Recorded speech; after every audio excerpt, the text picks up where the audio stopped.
This is the second story I have, and is more frightening, in my opinion, to me. It happened, once again, when I was in high school. 4 friends, Melanie, Lauren, Freddie and Ash, my best friend, and I were being bad kids and ditching one of our classes.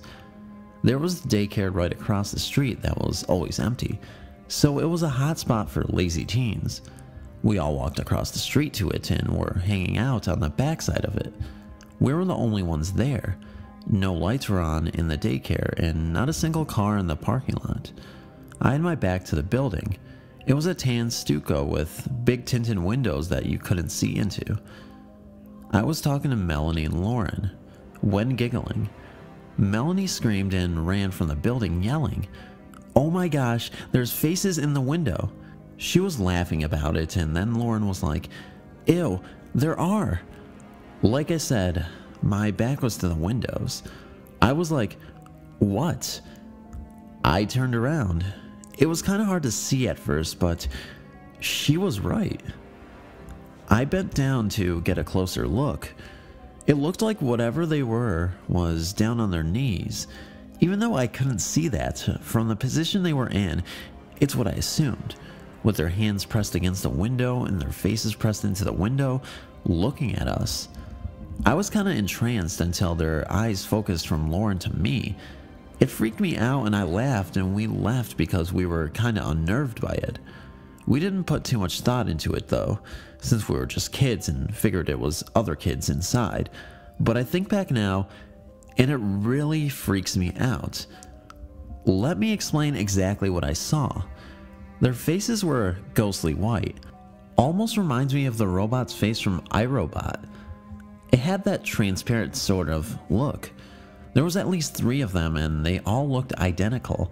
All I could see was the outline of their faces, their eyelashes, their eyes, and the outline of their mouths.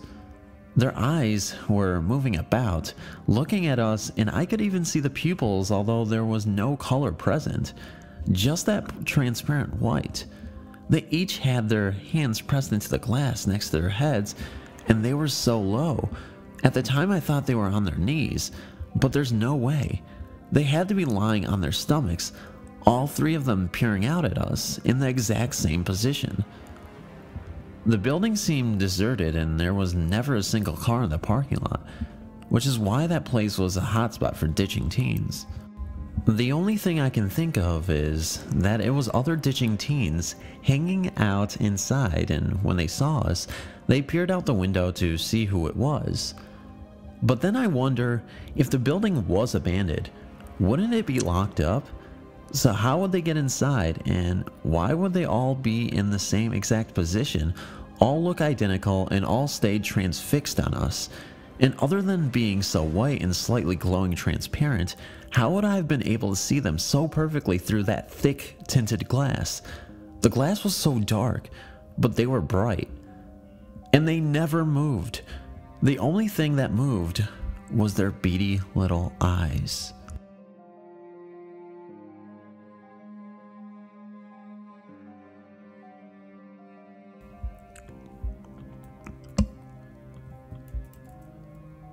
Daycare kids see ghosts. I own a daycare home. One day after lunch, one of my daycare kids, who was 4 at the time, was walking out of our hall bathroom. She ran in the living room and told me that there was a ghost in the hall, and it was a little girl.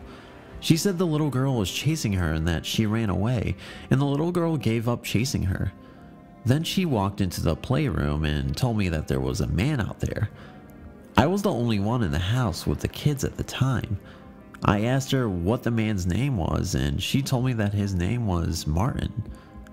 Sometime in the 90s, a man died in this house. His last name just happened to be Martin. I've never said anything to the kids about Mr. Martin, so there is no way that she could have known about Mr. Martin. The little girl also told me that there was a lady ghost with a man and they were about to kiss. About a year or so before this happened, the same little girl was playing with another little girl, only there was no one else in the room. My 18-year-old daughter has seen things also. She has walked through the living room and has seen a black fog floating in the air near the room where Mr. Martin died. She also has seen someone standing in the hall by the bathroom. My dog will stand in the doorway of the bedroom and bark into the hallway for no reason at all. My 16-year-old son was sitting at the computer one night and, out of the corner of his eyes, saw a shadow walk past him. He was the only one in the room at the time. There have been quite a few strange things happening in this house. One night I was watching an Oklahoma Sooners football game on TV. Someone or something changed the channel on the TV. I was alone in the house.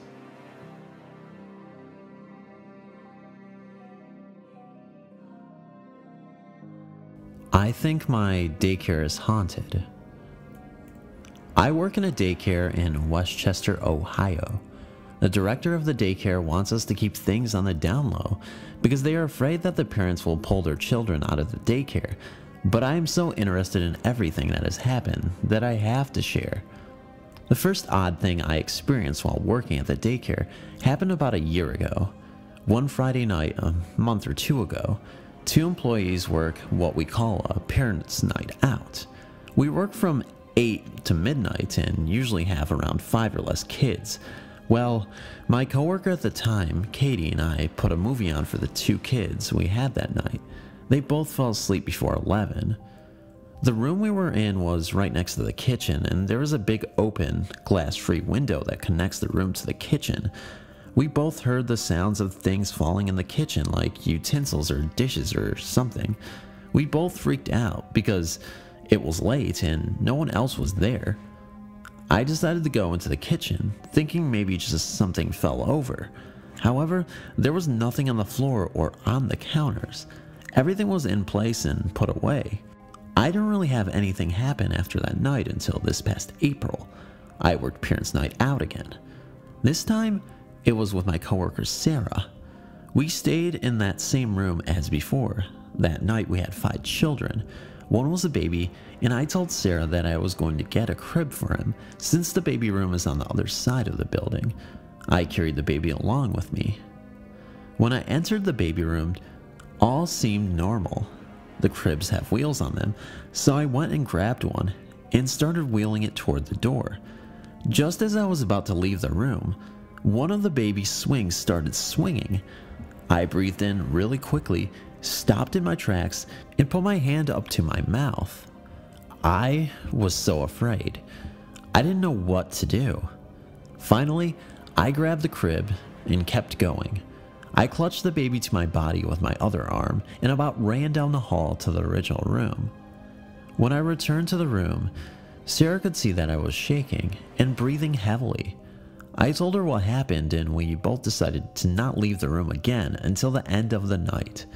When that time finally came, we left through the front door. Along the back of the side of the building are the playgrounds and 2 gates to separate them.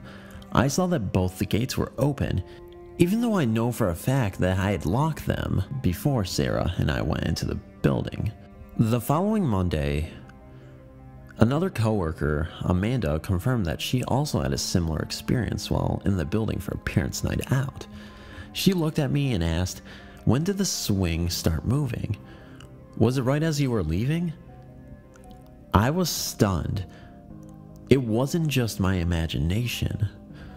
I decided that I was never doing another parents' night out again. I'd never experienced anything creepy during the day, so I was never scared at work usually. However, this past month, the children have been seeing a lot of things. I work with toddlers around the age of 2. A couple of weeks ago, one of my kids was sitting on the potty. We have a bathroom inside of our classroom and it's right next to the kitchen area. I was sweeping while she sat in the bathroom. I heard her strike up a conversation. Thinking another child was in there with her, I turn around and look. She is sitting on the toilet, chatting away and staring up towards her left, as if someone were standing by the toilet. However, no one is there. I say, "Peyton, who are you talking to?" She looks back to her left and says, "Someone," but never says any more than that. Last week, a boy in my class was lying on his cot during nap time. Sarah, the same coworker I did parents' night out with, also teaches in this room with me. We were talking while the kids were settling down on their cots. We both stop at the same time and look over at Aiden. He has his arms stretched out toward the bathroom, and he's saying, "Please come here. Please, please come here." We break his attention and ask who he's talking to. He only points towards the bathroom.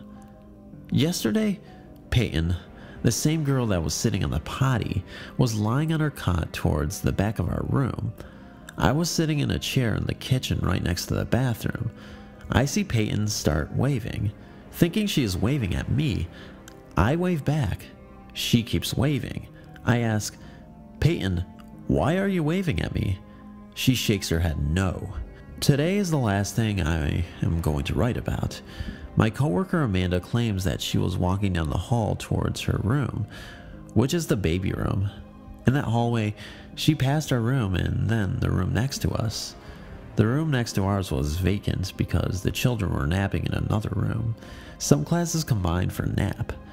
She was holding one of the babies, which also happened to be her child. She said that he looked into the vacant room and started smiling. As they passed the doorway, he about jumped out of her arms, reaching for someone, although no one was there.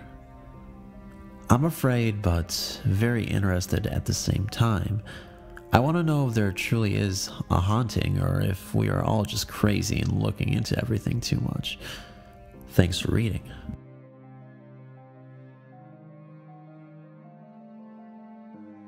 The red lady is staring at me. I've been a lurker on this page for years, but it's only today that I had the confidence to actually submit a story. Anyway, a short background. I am a sensitive. I can feel and sometimes see things that normal people don't feel or see, since childhood. My grandmother says it's because of my lineage. My mother's side of the family had its roots from Singapore, an island in the Philippines known for witchcraft and alternative healers and everything about paranormal and supernatural. My grandma came from a long line of healers, or should I say, witches.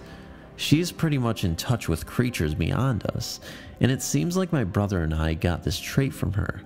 She tells us it's a gift, that we should not be scared because God is more powerful, but living and seeing things that no one else can see is hard. I almost thought I'm going crazy, but let's stop about that and go to my story. This story happened back in the 90s when I was still around 5 or 6 years old.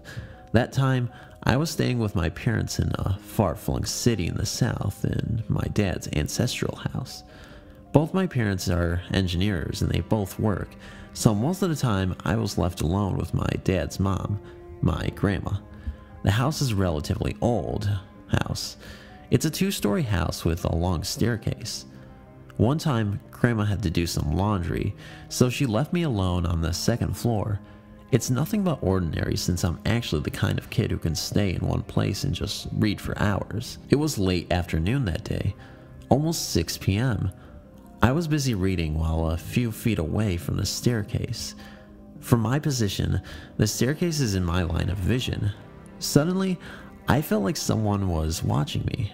I looked down the staircase and I saw this lady in the stair landing. She's wearing this long red dress. Her hair is short, almost pixie cut, although a little bit disheveled. I can't clearly see her face, but she seemed smirking. At that time, I still haven't realized that I can see things, so I thought she was a friend of my parents. Since my parents know a lot of people who often visit us, so I talked to her. I said, "Who are you looking for? Mama's still on her way home." She did not answer, so I shrugged and told her to come in so she can rest. I then turned to my books again, maybe just for around 15 seconds. When I looked up, the lady's face is just an inch away from me. I don't know how or why, but the next thing I know, she was inches away from me with those bloodshot eyes. I got so scared that I dropped everything and got an asthma attack right then and there and passed out. The next thing I know, I'm in a hospital for an asthma attack. I asked Grandma about the lady, but she said there's no one aside from the two of us at home that day. I still don't know who that lady was, but until now I'm still scared of seeing her again. We moved houses, and the last thing I know, the land was sold and the old house was brought down. Creepy story. One night I laid down to go to sleep. Maybe after 10 minutes I turned over. Then I saw what I thought was my girlfriend standing next to some shelves. I hollered out, "What are you looking for, honey?" No response. The room was mostly dark, but did have some light coming in the room, enough to see an image. After no response again, I reach over and turn the lights on. Then I couldn't say or do anything. Frozen, speechless, petrified. Now I'm looking at a full-length woman ghost. She was turned sideways, and all she kept doing was moving her head and arms, left and right, and her hands were like turning or switching sides or rotating palm up, palm down, as if she, the ghost, was trying to find something or just checking out the stuff on the shelves. She made the exact same movement for as long as I watched her, which was around 10 to 20 minutes. It kind of looked like she was stuck doing the same thing over and over, like repetition of some sort. She looked like maybe 5 feet, inches high estimated. Hair length was mid or lower back. Her dress, which was like a frosty white gown that went all the way to the floor, which looked like some faded gray within it. After watching her every move, I thought I was dreaming, so I looked to another part of the room. Everything looked normal, then looked back at the ghost. I did this several times and could not move and was so petrified. So after 20 minutes or so, I was so scared, so I just pulled the sheets up and turned away from looking at her and went to sleep. Sometimes I still feel a presence of someone, and now I keep nightlights on in my bedroom. That happened around 2012 to 2014. Thanks for reading. Flying skull.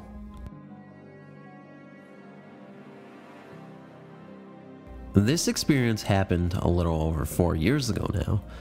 I was 24 at the time and was due to complete my diploma in journalism within a few weeks. It had been a pretty stressful year, but I was proud of my achievements.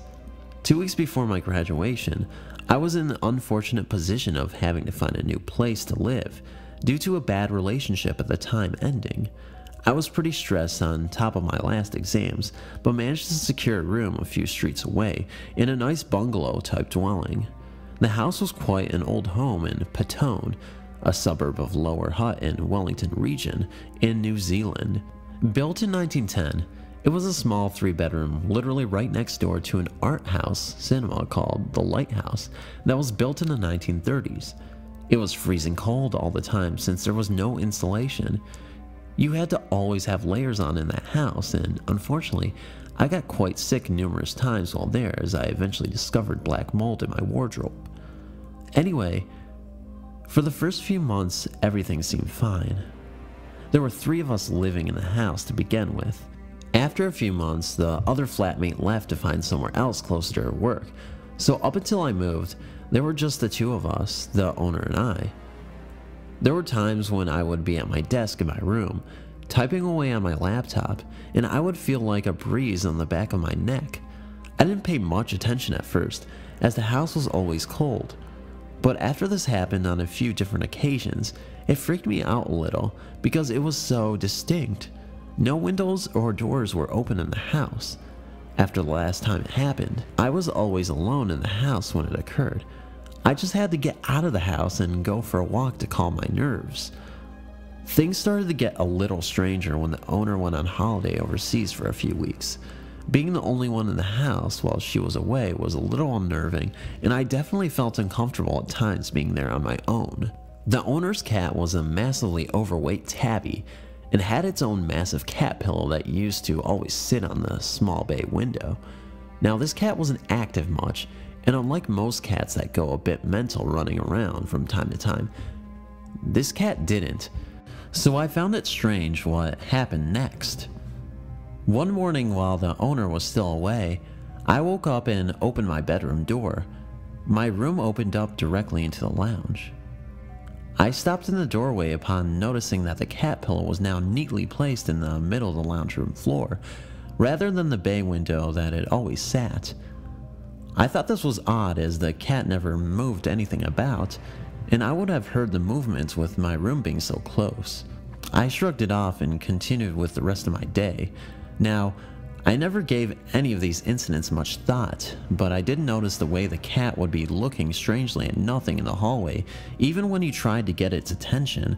That spooked me a little, knowing how animals can be more in tune with these things. When my flatmate returned from overseas, nothing else happened for a while until one Sunday morning, and I remember this like it was yesterday. It was around 11, neither of us had gotten up yet, but I did hear my flatmate head to the bathroom and back to bed again. You had to walk through the lounge and past my room to get there. I was lying in bed reading, deciding when to get up and make a coffee. Now, at the time I had recently rearranged my room around, so my bookshelf was now behind the door, directly in my eye view from where my bed was positioned. I have a lot of skulls, so I have an assortment of large plastic-looking skulls that I had sitting in various places around my room. One of these large glow-in-the-dark skulls sat wedged between the middle tier roof and my books pretty tightly. It had sat there untouched for the duration of me living in that house, which at this point was about a year. Next thing I see actually terrified and shocked me.